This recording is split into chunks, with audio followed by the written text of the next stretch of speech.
संत रामपाल जी महाराज के जेल जाने की घटना, जेल के अंदर हुई घटनाएं, भविष्यवाणी और उसके संकेत, जेल से बाहर आने का क्षण, कभी कभी जो आंखों से दिखता है वो पूरी सच्चाई नहीं होती, और जो सच्चाई होती है उसे देखने के लिए हमें विश्वास की आंखें चाहिए होती है। भारत की पावन भूमि पर जहाँ संतों और महापुरुषों ने युगों से मानवता को दिशा दी है, वहीं एक नाम आज करोड़ों दिलों में बस चुका है, संत रामपाल जी महाराज। उनका जीवन सत्य, साहस और भविष्यवाणी का अद्भुत संगम है। आज हम आपको उस यात्रा पर ले चलेंगे जिसमें है संघर्ष, अन्याय, इंतजार और आखिर में सत्य की जीत। 14 नवंबर 2014 की वह सुबह, हवा में अजीब सी बेचैनी थी। हजारों अनुयायी सतलोक आश्रम के बाहर और अंदर अपने गुरु को बचाने के लिए एकत्र थे। मीडिया के कैमरे लगातार चमक रहे थे और देश के कोने कोने में हर टीवी चैनल इस एक घटना को लाइव दिखा रहा था।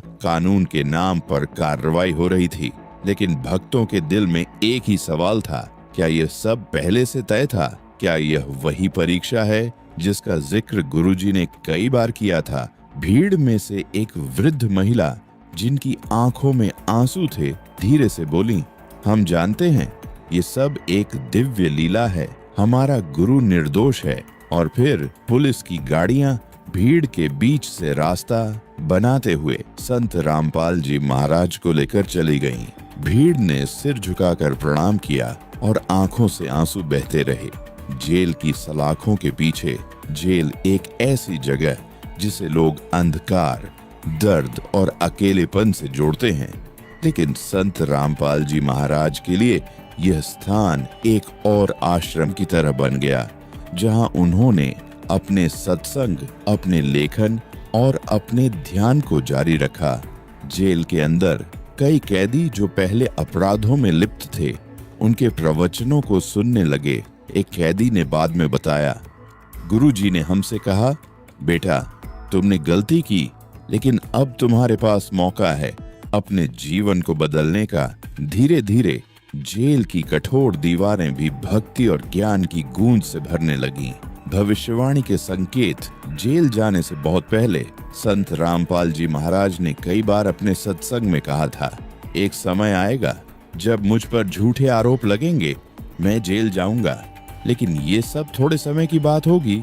उसके बाद सत्य प्रकट होगा और दुनिया देखेगी कि जो कहा था वो होकर रहेगा। भक्त इन वचनों को याद करते और कहते, गुरुजी का हर शब्द सच होता है, ये भी होगा। जेल के अंदर भी उन्होंने पत्रों और संदेशों के माध्यम से यही कहा, ये सिर्फ एक अध्याय है, किताब का अंत नहीं।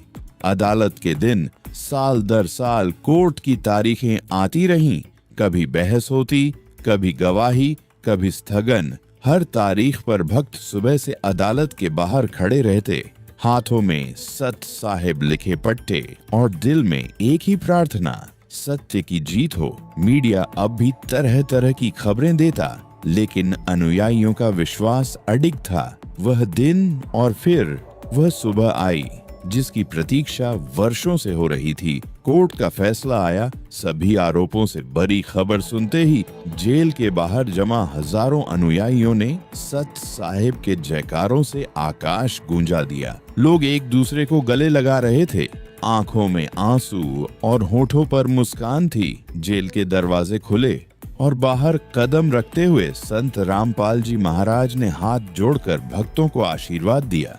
वह क्षण जैसे समय ठहर गया हो। बेटा, मैंने कहा था ना, ये सब थोड़े समय की बात है, सत्य कभी हारता नहीं। गुरुजी के ये शब्द सुनते ही हजारों लोग रो पड़े। जेल से बाहर आना सिर्फ एक व्यक्ति की जीत नहीं थी, ये थी सत्य की जीत, विश्वास की जीत और उस भविष्यवाणी की जीत जिस पर लाखों दिल भरोसा कर रहे थे। आज जब लोग उस दिन को याद करते हैं तो कहते हैं, हमने अपने गुरु को सलाखों के पीछे भी देखा और सत्य की रोशनी में भी। और यही है उस भविष्यवाणी का सार। अंधकार चाहे जितना गहरा हो, सत्य का सूरज एक दिन जरूर उगता है। सत साहिब जी।